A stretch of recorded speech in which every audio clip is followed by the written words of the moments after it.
So UK have gangs. It's the most dangerous place, UK or Brazil? We have gangs, we've got mafia, we've got everything, man. Brazil is known for football, I would imagine. It's easier to buy a gun than buy bread in Brazil. They are not as friendly as they should be. Shyness is never a good thing because shyness will only hold you back in life. What is Brazil known for? The police, they are seen like the enemy. They'll probably have shot me. Give them a couple of vodkas and they'll be alright. You can have everything the money can buy. The cost of living in the UK is much higher than the cost of living in Brazil. Politicians are extremely corrupt. Police is extremely corrupt as well. When they control the territory, they control everything else. What precautions I should take? It's a multi-billion dollar business. I don't think there is a safe place in the world nowadays. I mean, it's dangerous. Knife crime in London, corruption in Brazil. But which country is more dangerous? From broken system to brutal truth, we are exposing which no one dares to talk about. This isn't about tourism, it's about the reality check. So let's expose. Would you please introduce yourself to my viewers today? Hi everyone, my name is Eduardo Ribeiro and I am an English teacher, a businessman, and thanks for having me, man. Nice to be here. Oh, welcome to the Yogii Show. How are you doing today? How's life treating you? I'm very good, man. Life is treating me well. Just here in the UK, having a great time, just seeing some friends and you know, just recording some things as well for my business, for my online course that I have. Okay. So yeah, life is good, man. Life is really life good. Is amazing. Yes. That's really good, and I'm happy that you're having a good time in UK. So should we start? Yes, let's do it. Yeah. Let's go. I always have one question in my mind. Yeah. What's the most dangerous place, UK or Brazil? I mean, I guess they are both dangerous, I would imagine. To be very honest, I don't think there is a safe place in the world nowadays. I mean, I think anywhere you go, it's dangerous. But proportionally speaking, obviously, Brazil is perceived as more dangerous, especially like Rio de Janeiro.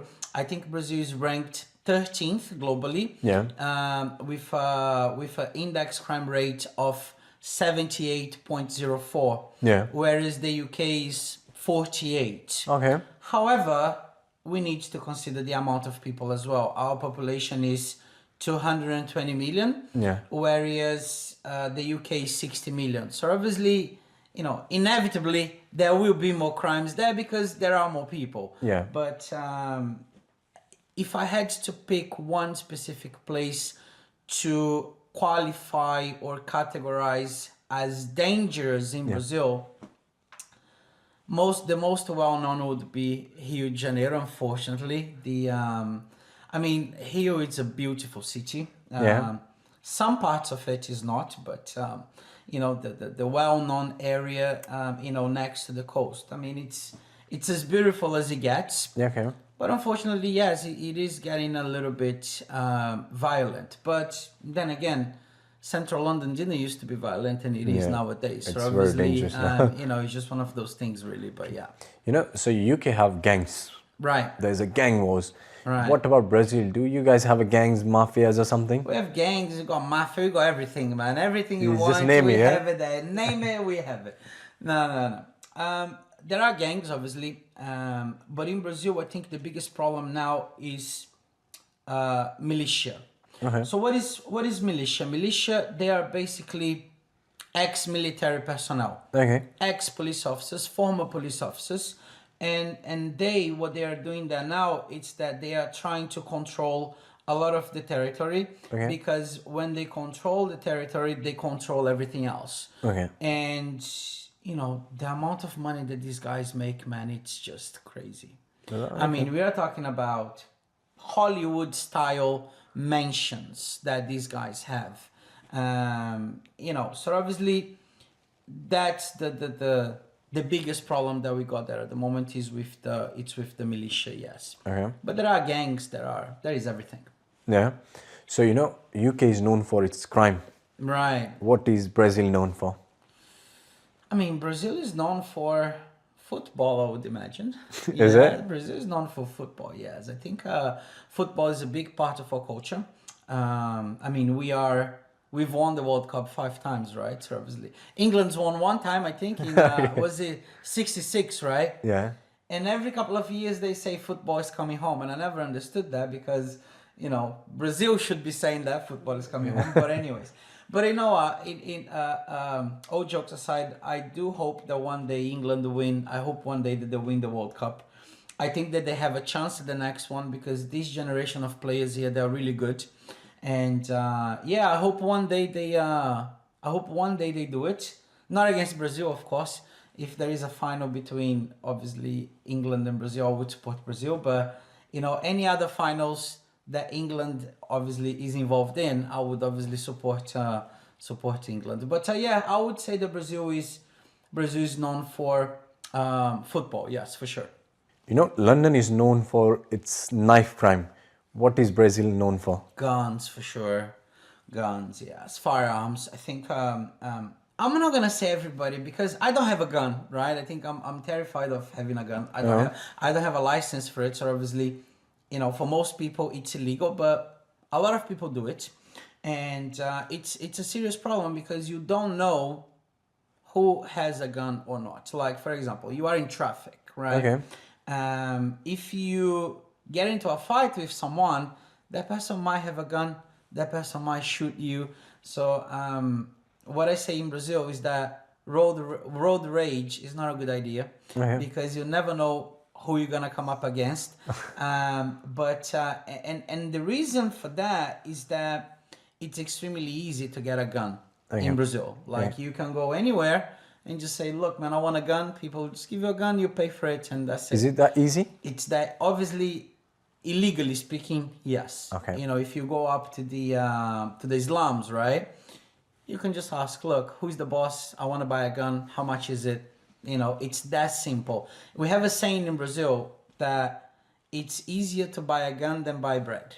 Okay. So that gives you an idea of how easy it is for you to get a gun there. So yeah, that's scary. It is scary, and it's very crazy because one day I have a motorbike, right? So I was riding my motorbike, and this was a couple of years ago, but 3 years ago, and I got into, it wasn't an argument. The guy was basically the traffic, the lights had turned green, but the guy didn't move, so I just horned him a little bit with the and I said, look, man, you need to go, right? So he went, but then he stopped. And he looked at me, and then I looked at him, and he said, what? And then I gave him the bird, basically. And he turns around, and he just ran after me, man. No way. Yeah. Oh, that's... So, and as soon as I realized he was coming, I basically just sped off, obviously, because I was on my bike. It was easier for me to lose him. Yeah.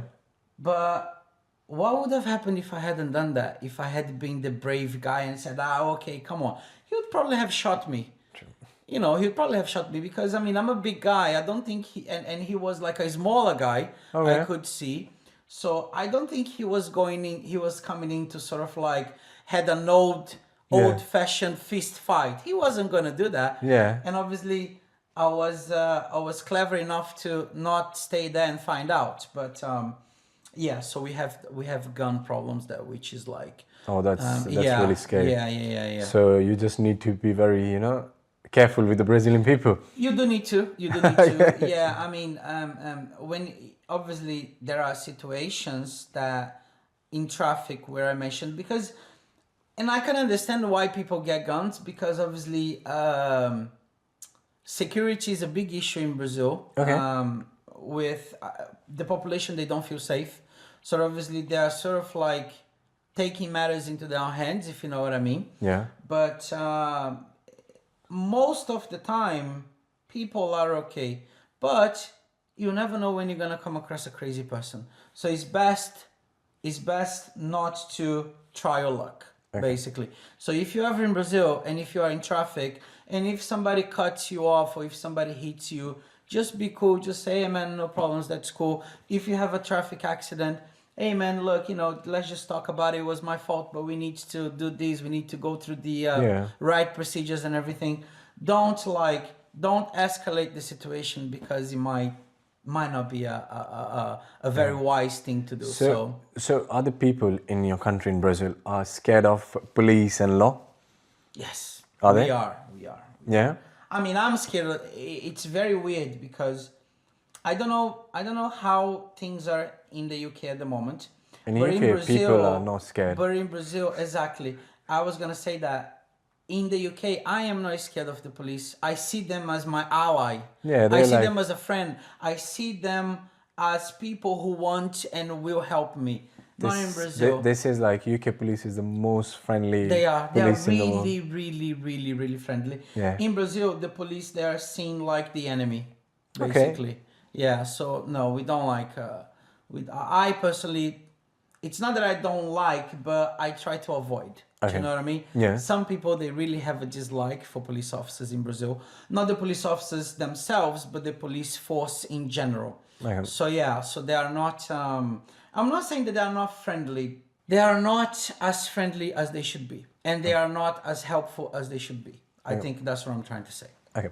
You know, so moving on to other thing, the living lifestyle of Brazil. Right. If you have £1,000 in Brazil Yeah. and £1,000 in the UK, Yeah. where you can live a nice lifestyle like a Brazil. very good Brazil. For sure. Why? I mean, the cost of living in the UK is much higher than the cost of living in Brazil. Okay. I mean, if you take £1,000 here, probably half of it, a little bit more, would go towards rent. And that leaves you with half, let's say, £500. Yeah. That leaves you £500 to buy food, to buy clothes, to go out, to have a drink, transportation as well. It's very expensive here at the moment. So in Brazil, with £1,000, it would get you about 7,500 reais, which is our currency. And you can have a very good life with that salary. I mean, no, you can't really do any crazy stuff. Like, you know, you can't buy gold or diamond or anything like that. You cannot afford like a Porsche or a BMW or a Lambo or a Ferrari. None of that. But you can actually, especially if you go away from the main cities. If you go away from São Paulo, Rio, Belo Horizonte, the capitals basically. Okay. If you run away from them and you go in a little bit, you go inside a little bit to smaller cities where the cost of living is even cheaper, yeah, you can have a good life there. Yeah. So as you said, like UK is expensive and Brazil is quite like cheaper in front of UK. Right. So does Brazil offer that quality of lifestyle like UK? It does. It does. It does. Do you get the good transportation same as UK? I mean, in Brazil, you know, you can have everything the money can buy. It's available. Okay. Yes. The only issue that I would mention, that I would say, is that basic services, they don't really work as well as they should. Yeah. They are not as efficient as the ones, for example, here in the UK. And that goes, if I had to blame on something, I would blame on corruption, obviously. Okay.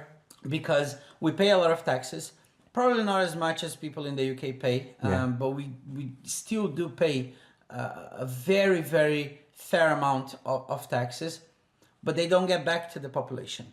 Okay. The taxes that we pay, it doesn't get back to the population because of corruption, because of corrupt politicians as such. So basic services that need to improve. But then again, it really depends on where you live. If you live, for example, in São Paulo, everything there works perfectly. Good transportation, good hospitals, you know, everything in São Paulo is really, really organized. So, but it's more expensive to live there. So that's why if I have 1,000 to live in São Paulo, I would say it's kind of like on equal terms with London. You would struggle just as much. Okay. So that's why if you go to other cities, you can have a better lifestyle with 1,000. Okay. But you wouldn't have, you know, as good as services as in São Paulo, for example. So, yeah. But overall, generally speaking, yeah, you could live better in Brazil with 1,000 than in the UK. That's interesting. So it's you're having a good life in Brazil. I can't complain, man. Honestly, I don't complain. I can't complain. I have a very good life there. Yes, absolutely. That's really nice, and it's good to hear. Okay, moving on to the nightlife of Brazil. Right. You know, UK is known for the nightlife, where Brazil is known for the nightlife. So, Right. according to you, who offers or who knows how to enjoy the night better, like Brazil or UK? Nightlife. Yeah. You know what? Let's tie this one, man, because I mean we can party, Brazilians can party, but the British can party too. I think they when it comes to nightclubs, I think it's a very even match between the two countries. To be very honest, I'm gonna be very honest here. I haven't been clubbing for a long time. I'm married, so you know when you're married, that's what happens. And not only because I'm married, as you get older too, your interests change. When I was younger, I think I enjoyed a lot more nightclubs, pubs, and everything else. Nowadays, I'm still very young, but I'm not as young as I once was.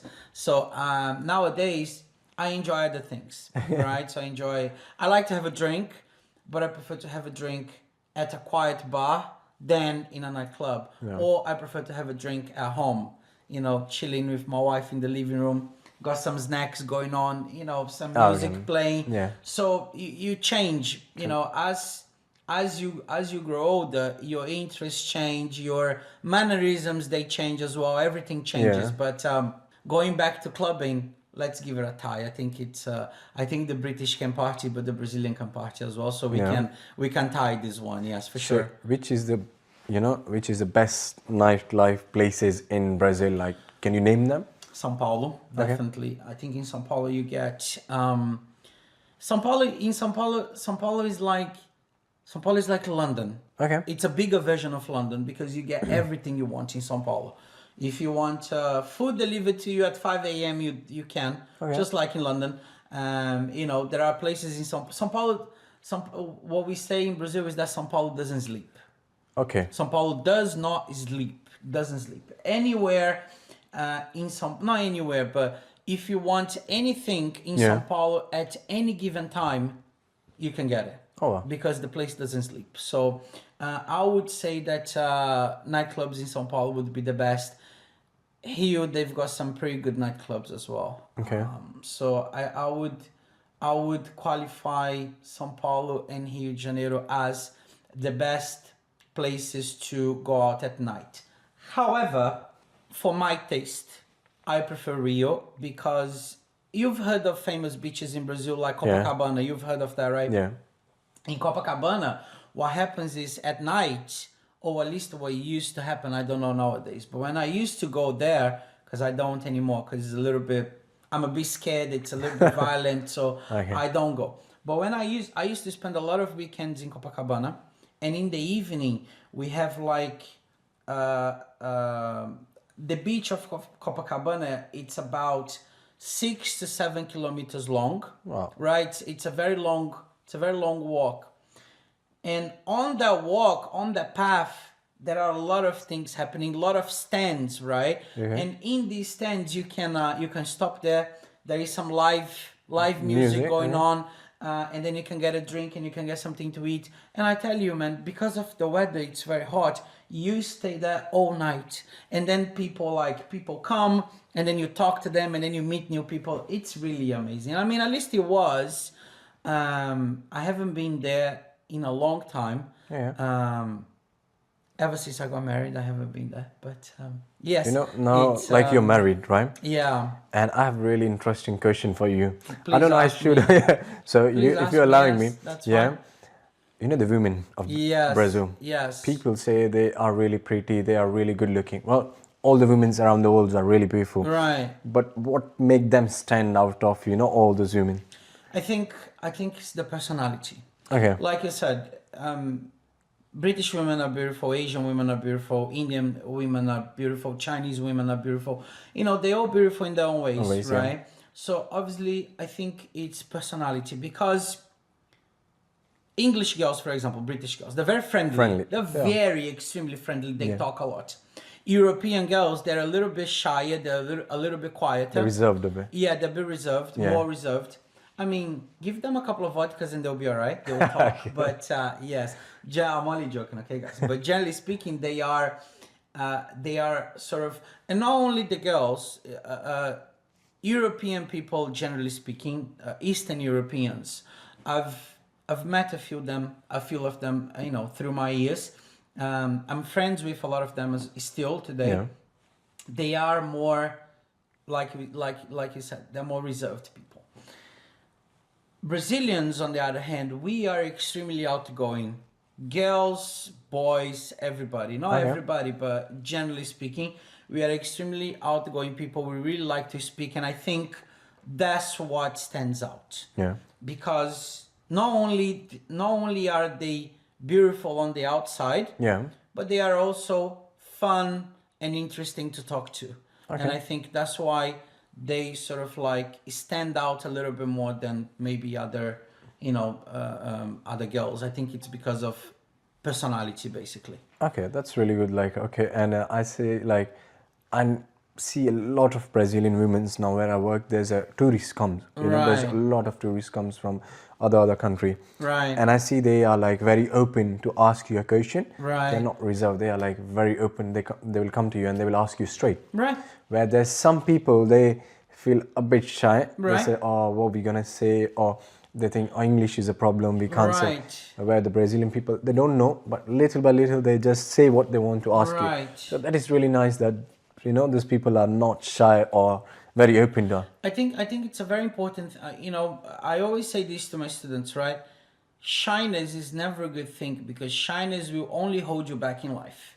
I agree with that. You know, so I think it's a good quality to have. It's a good trait to have. It's a good trait of your personality to not be shy.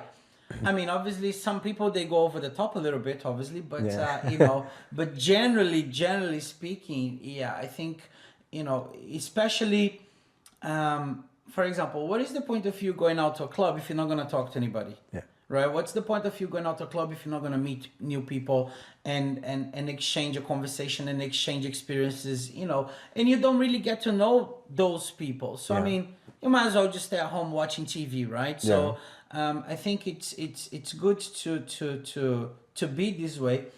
Obviously, you know, especially women nowadays, they need to be careful, because a lot of guys, they misinterpret what is going on. As in, it's not because a woman is talking to you, it doesn't mean that they want anything else. It doesn't mean that they want a relationship. It doesn't mean that they want a one-night stand. I agree. So, you know, you need to have this perception of, okay, this girl is friendly, but, you know, that should be always a boundary for them. You know, so that's it. It's really funny, because I was in a nightclub the other day, and there was this guy, and he was talking to this girl. He offered to buy her a drink. She accepted, and then he tried to kiss her. And she was like, mate, don't kiss me. Why are you kissing me for? Yeah. Right? So it's not because you're buying me a drink that I'm giving you permission to kiss me. Exactly. Do you understand? So, yeah. That's true. You know, moving on to other thing. What is the biggest cultural shock between UK and Brazil? That's actually a very interesting question, and let me think for a second. I think that the biggest cultural shock would be the fact that I think in the UK people are very rule-minded. Okay. In the sense that, you know, I mean, in this country, health and safety is everywhere. It is. You know, like, I can't do this because of health and safety. You know, I can't do this. I have to go through all these procedures, etc., etc., etc. Whereas in Brazil, we are slightly more flexible, and we are slightly more willing to solve the problem. Right? Yeah. So I think that would be, if a person came from Brazil to London, I think that's what would shock them the most. Like, oh, I can't believe this guy didn't do this because of a signature, for example. Oh, I can't do this because there is a signature missing. I think that's what we would notice, you know, at first. And the same would be for the British. They would be like, how come this guy is doing this and he's not concerned about health and safety and this, then the other. So I give an example. I have this club that I was at, right? I actually used to work there. And, you know, I'm very good friends with the owner and everything. Obviously, I worked there for many years. And he was telling me that he had a sign that he needed to be, you know, put on the wall. the guy comes in to do it and he says, oh man, I can't do this because I need a scaffolding, I need this, I need that. I can't just jump on the ladder because of health and safety, this, that, and the other. And the owner of the club was like, come on, man, just, you know, it's just one little sign. He said, no, I can't do it. You can ring my boss if you want. And then he actually rang his boss, and the boss said, look, man, I'm sorry, because if he falls, he's going to sue me. Yeah. And then, you know, this is not according to health and safety, so I need to pay him. At the end of the day, my former boss, he got a ladder, and he jumped on the ladder, and he put the sign up himself. Oh, that's really good, yeah. So yeah, I mean, you can imagine. Yeah. So obviously, you know, that goes to show that people here are very, you know, much concerned with rules and regulations. Yes. In Brazil, we are too. Yes, obviously we follow rules. It's not a bloody jungle, you know. We have rules and regulations. What I'm saying is that we are a little bit more flexible in order to get something done. Okay. You know, so yeah. So if UK people are like more into rules and regulation, what about the business? Is it easy to open a business in Brazil, or it's easy in the UK? I think that if you are trying to open a small business, I think in Brazil is easier, because in the UK there is a lot of bureaucracy for you to open any kind of business. Okay. It could be an off license, or it could be a nightclub. You'd have to go through the same amount of paperwork, you know, in order to open both businesses. In Brazil, we have programs which are designed to help small businesses. Right. So for example, if you want to open, I don't know, a hot dog stand, or if you want to open a restaurant, it would be much, much easier for you to do it there than here. I remember when I opened my business, basically, I am 100% online nowadays. I teach online. All my classes are online. I have a platform as well where people go in and they log in, and there are like thousands of classes there for them to watch and learn, etc. Before the pandemic, I actually had a school, like a building where people would come in, sit down, have their classes, right? And in order for me to open that, it was really, really easy, because I fell into the small business category. So it was really busy for me. I got all the licenses that I needed within, like, I don't know, within 1 or 2 weeks maybe. And, you know, it was really, really straightforward. So that's why if you open small businesses, much easier to do it in Brazil. Yes, for sure. You know, taxes. People in the UK keep complaining about the taxes. What we about complain in too, Brazil? man. We complain too. We pay a lot of taxes. Is that okay? Yeah, not as in terms of absolute numbers, not as much as in the UK, but we still pay a crazy amount of tax, which is not the problem. The problem is not the tax. The problem is that in Brazil, we do not see, because taxes, they are meant to be paid in order for you to have better services, right? That doesn't happen in Brazil. Okay, so for example, when we have a lot of problems with hospitals, we have lots of problems with transport, we have lots of problems with schools, right? And the question that we always ask is, where is our money going? Right? What's happening to our money? Paying a lot of taxes. And then again, it cycles back to what I told you in the beginning, which was corruption, right? Because we pay the corrupt politicians' stake. Obviously, they won't be able to do anything, because everything requires money. For you to do things, you need to have money. Yeah. So if they take all the money that is paid, you know, how are things going to get done? So it's impossible, yeah? So is Brazilian, like Brazil police and politicians are corrupt as well? Politicians are extremely corrupt. Police is extremely corrupt as well. I'm not talking about all police officers, because there are good police officers. And I'm not talking about every single politician, because I would like to think that there are good politicians. Yeah. But general consensus is that the police is a corrupt institution, and politicians are very corrupt as well. That's proven. That's proven. I mean, we had this case about a year ago, something, where this guy, I don't remember if he was a senator or a congressman. It was one or the other. He was caught with like 3 million in cash, 2 million in cash. No way. That's a big Cash. I mean, what are you doing with 3 million in cash, mate? Yeah. What's wrong with the bank, you know? Yeah. But they don't want to do it because it's stolen money, it's dirty money. So, yeah, it's crazy, man. We have, I don't know if you know this story, but I'm going to tell you really quickly because otherwise we're going to be here for days. But basically, we had this guy who was president for 10 years, right? Okay. So after he left, about 5 years later, there was an investigation where they found out that he was stealing money. Okay. It wasn't just him, it was a lot of people. It was like a scam of whatever they were doing, and you know, a lot of money was going to him.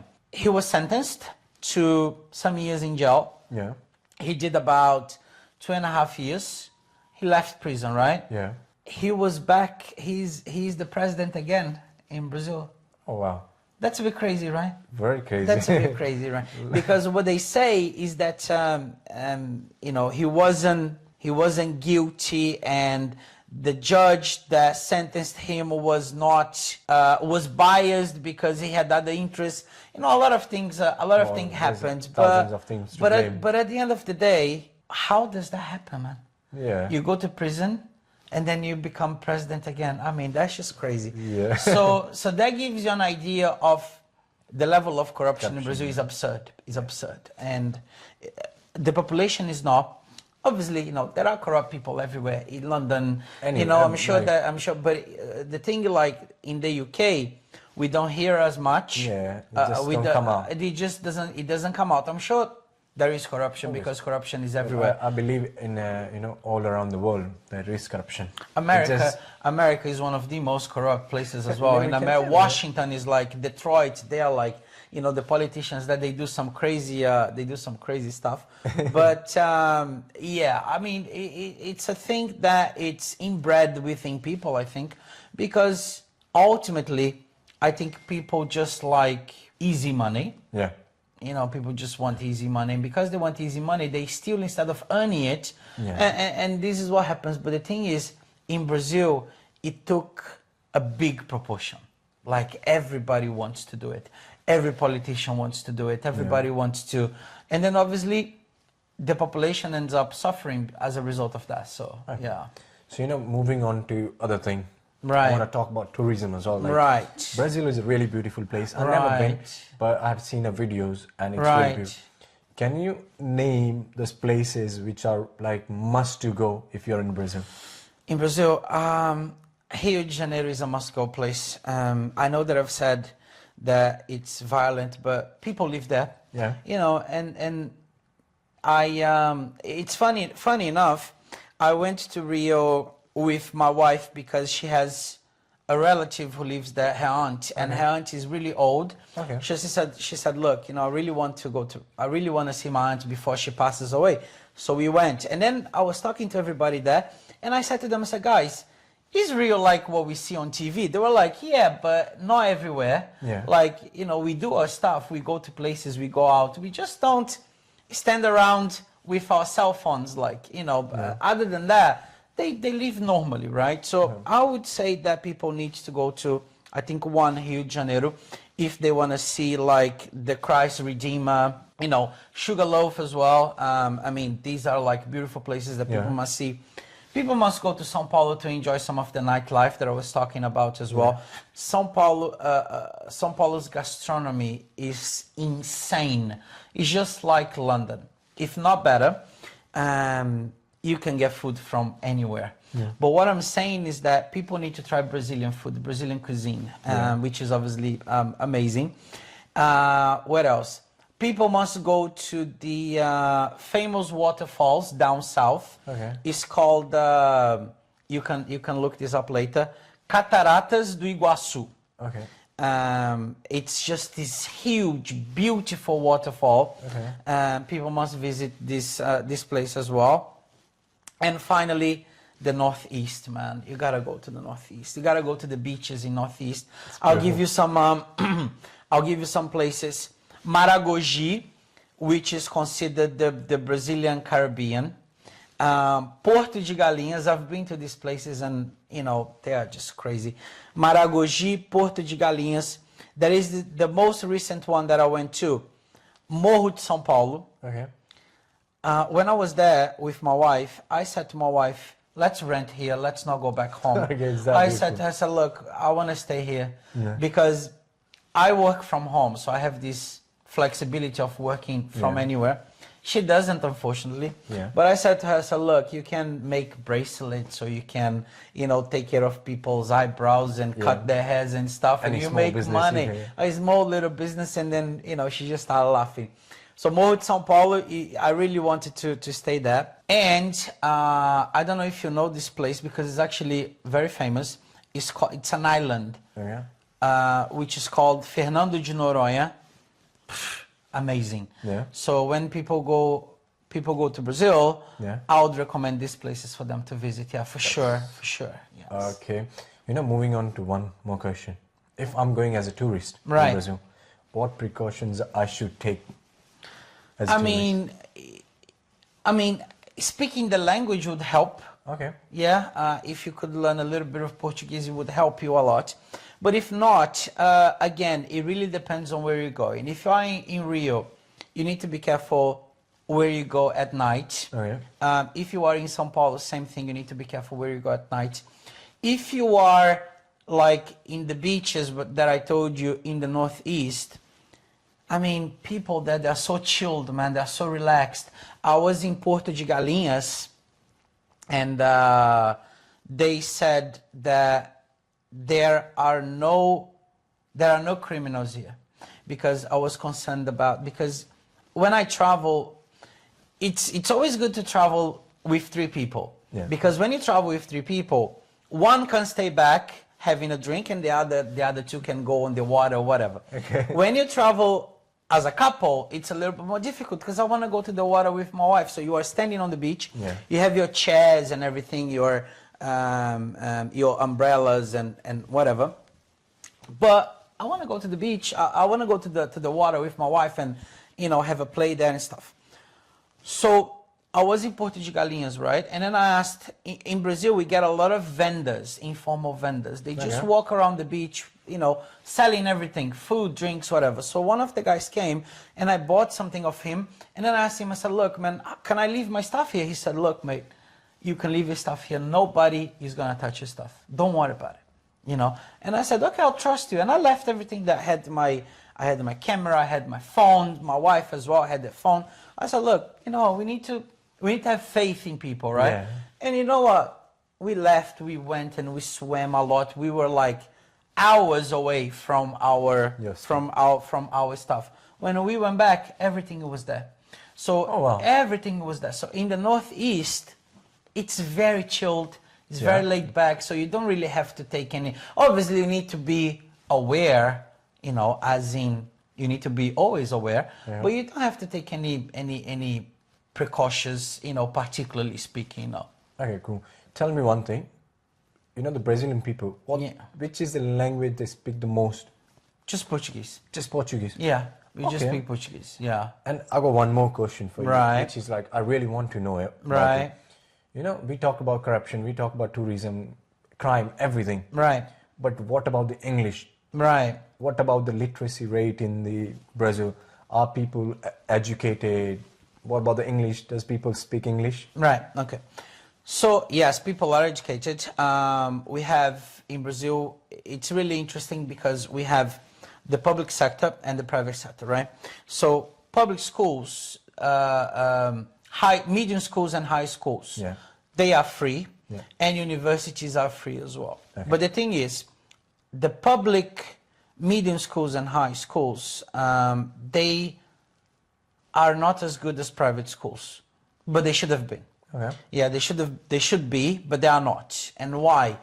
We go back to corruption again, because, you know, there are no investments in schools. The private sector, they are really good. The private schools in Brazil, they are really good. And then we move on to universities. Universities in Brazil, the federal universities are free. And there are some of the best universities in the world which are in Brazil, and they are completely free for you. But obviously you need to study a lot to get into them, because it's not Is not it free easy. for the international students? You know what? That's actually a good question. I don't know. But if you are a resident of Brazil, it would be. Okay. Yes, it would be. If you live there, it would be free. Yeah. Now, the problem with federal universities, because there are a lot of people who want to get in, but there aren't places for everybody. So for you to get in, like you have to take a test, which is like SATs equivalent in Brazil. It's called vestibular, but an equivalent for people to understand is like the SATs. So you need to pass this test, and then you are admitted, and then you can do your degree and everything. Which is obviously really good, because if you want to pay for a degree, like you have to do it in the UK, it's a lot of money, and that's the problem, because here in America as well, you haven't really started your professional life and you're already in debt, which is obviously not a good thing. And you were talking about this money and this tuition fees and this. Yes. I came to this country as an international student. Right. I paid thousands of pounds for the master degree. Right. And when I was looking for a job, yes, only one thing: do you have a UK experience? Right. Exactly. No. Yeah, and it's difficult, because how can you leave university and have experience at the same time? Yeah. It doesn't really work.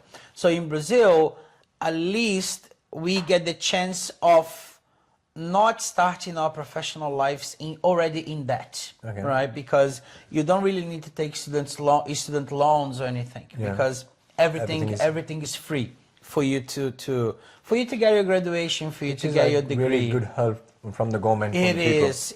They're promoting the education. And what is interesting in Brazil is that some cities, we call them school cities, where the main focus is students. Like, for example, where I live, or where I used to live, you could qualify that as a school city, because there are just not thousands, but hundreds of schools and universities.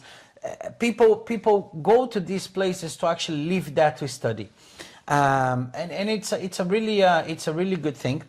But in terms of English now, unfortunately, only 3% of the population speak English, and that's due to the fact that methodologies in Brazil, they are not great. But I think I'm going to go a little bit deeper.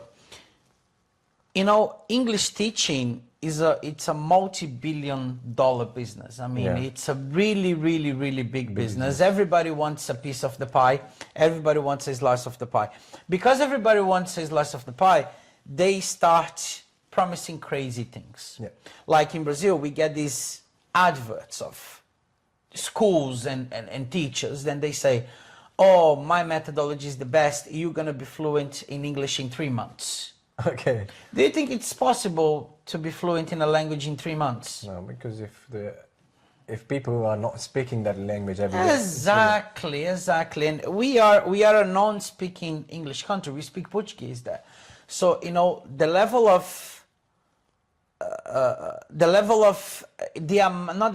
amount of English that you are exposed to is not enough for 3 months. When I came here, I didn't speak any English.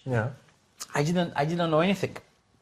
And in 3 months, I was speaking okay. I didn't look like an idiot anymore, because when I came over, I looked like a complete tool. I did, man. It was really bad. At the airport, it was crazy. I didn't understand anything that the immigration officer was asking me. He had to get a translator, because at the end he thought, man, this guy, he's got a problem of some sort, because I was just looking at him and like, and he's like, no way. When I came, I didn't speak any English. So when I landed, I think I landed on a Thursday. I landed on a Thursday. On Monday, I was going to start school, and then at that time, I used to live with my auntie, my uncle, and my cousins. Only my auntie spoke Portuguese, because obviously she's Brazilian. And then we were speaking Thursday great, Friday great, Saturday great. On Sunday, before we go to sleep, she says, look, you start in school tomorrow, and as from tomorrow, I will never speak Portuguese to you ever again until I see that you've learned it. Okay. Yeah, so And then I said, okay, and I thought, yeah, okay, it's not gonna happen. And actually it did happen because she never spoke. So we wake up on Monday, she's like, Eduardo, good morning, let's go and have some breakfast because I need to take you to school. Obviously, I understand what she's saying. Nowadays, I understood. Yeah. I understand. But back then, I didn't understand. And I'm like, hey, what are you talking about, man? What is... So my point is, even with my auntie doing these things and I'm here in an English-speaking country 24 hours a day, you know, breathing English, I wasn't fluent in 3 months. I mean, in 3 months, I was okay. I could catch the bus. I could go to a restaurant and ask for something. Yeah. I wouldn't starve myself or I wouldn't get lost anymore because in the beginning I got lost many times and I didn't know how to ask for directions. You know, after 3 months, these things, they stopped happening, but I wasn't fluent. Yeah. You know, I couldn't speak like I'm speaking to you right now, right? It happens over time. It's a process. And that's the problem in Brazil. It takes time. And people don't understand it. And people don't understand it because what is sold to them, it's a complete different utopia that English is easy and that they're going to learn it easy. You know, oh, you study 10 minutes a day, in 3 months you're going to be fluent. If That's English crazy, was that easy, right? If it was that easy, everybody would speak it. Exactly. No one would look so for the classes. Exactly. Okay. Yeah. So, you know, tell me one thing. What is the one thing Brazilian can't live without? Right. Okay, that's a very interesting question, and I have two answers. Before the pandemic, I used to think it was football. Okay. Because before the pandemic, you know, Brazil is obviously well known for football and everything. We won the World Cup 5 times. And I always thought, man, you know, Brazil, people can't live here without people here can't live without football. Okay. Pandemic comes, all the matches stop, football stops for like 6 months or whatever. Nobody died because of it. You know, people died because of, sadly, because of COVID. But nobody died because there was no football, right? So what I think now we cannot live without is basically rice and beans. Okay. I don't think we can live. I mean, I couldn't live without rice and beans. Is that your dish, like? It's our everyday dish. Okay. It's our everyday dish. I had it.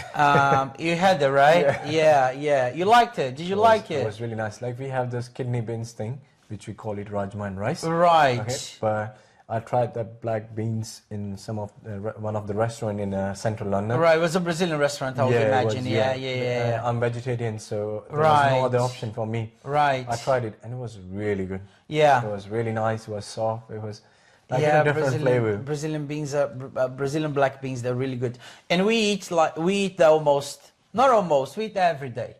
On a Sunday, you try something different. On a Saturday, you try something different. Monday to Friday, rice, beans, and then you would complement that with a salad, a piece of meat. Yes, some people. I mean, there are many variations and many combinations that you can make with this thing, but what people would have on the plate every day, rice and beans. I do.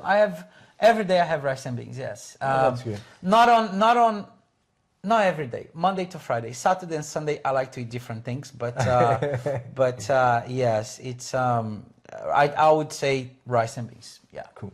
You know, can you teach me or my viewers something in your language? Any wisdom or something you wanna teach us? Yeah, there is this saying in Brazil which I really like, which is like, não deixe para amanhã. Can I repeat it? Yes, não deixe para amanhã o que você pode fazer hoje. Yes, which means don't leave it for tomorrow what can be done today, basically. And I think in my language we say kal kare so aaj kare so ab. And that's the same meaning. It's the same meaning. Yeah. So that's what I would. That's what obviously I would say to everybody. Yes. Yeah, and you know, before we finish, do you have something to say to my viewers? I mean, I want to say that it's been great being part of his podcast, and you know, make sure that you like and subscribe, and let's make this channel grow even bigger. Yes, that's it. I will say obrigado. Obrigado is very good. Yes, Yeah. no problems, I man. know, It's obrigado, been a pleasure. Yes. Yeah, thank you for being on the Yogii Show and sharing your thoughts and thinking with my viewers and with me. I'm really grateful that you gave us the time. No, man. I really appreciate the invitation, and I hope to be back again for sure. I will definitely. Hopefully, the viewers gonna like, subscribe, and share as much as they can. Fantastic. Thank you. Thank you so being on much, the man. I Yogii Show. appreciate it. Take care. Thank you.